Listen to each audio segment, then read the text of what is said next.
কইরে আমার 64 জেলার মোটর শ্রমিক ভাই বেড়াদার গুলা হও সবাই ঐক্যবদ্ধ, অনেক ধরেছি ধৈর্য আর হয়েছি একের পর এক নির্যাতিত। এইবার ভেঙে গেছে ধৈর্যের বাত, আর করতে হবে প্রতিবাদ। বাবার বয়সী একজন ড্রাইভারের গায়ে হাত তুলেছে কিছু বিজন মা কুলাঙ্গাররা।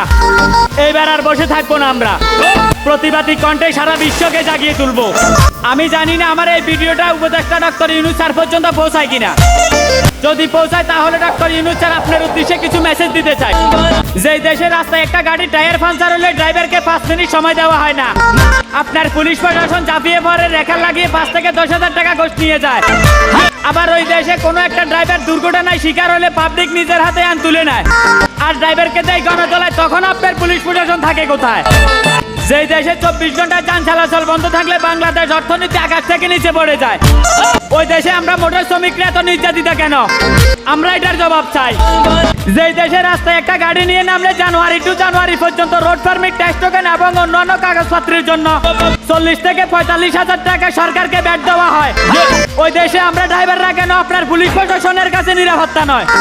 যেই দেশে আমার মা বোনরা এবং বৃদ্ধ বাবা অসুস্থ হলে হসপিটালে যাওয়ার জন্য সর্বপ্রথম একজন ড্রাইভারের প্রয়োজন হয়, ওই দেশে বাবার বয়সী একজন বৃদ্ধ ড্রাইভারের গায়ে কেন সাধারণ পাবলিকে হাত তুলে আর আপনার পুলিশ প্রশাসন কেন বসে বসে আঙ্গুল চুষে?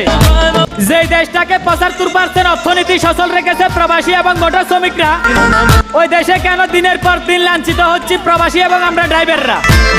ডক্টর ইউনূস স্যার, আমি আবারও স্পষ্টভাবে একটা কথা বলে দিতে চাই, ওই কুলাঙ্গারদেরকে আইনের আওতায় আনা হোক আর আমরা আমাদের ন্যায্য অধিকার চাই।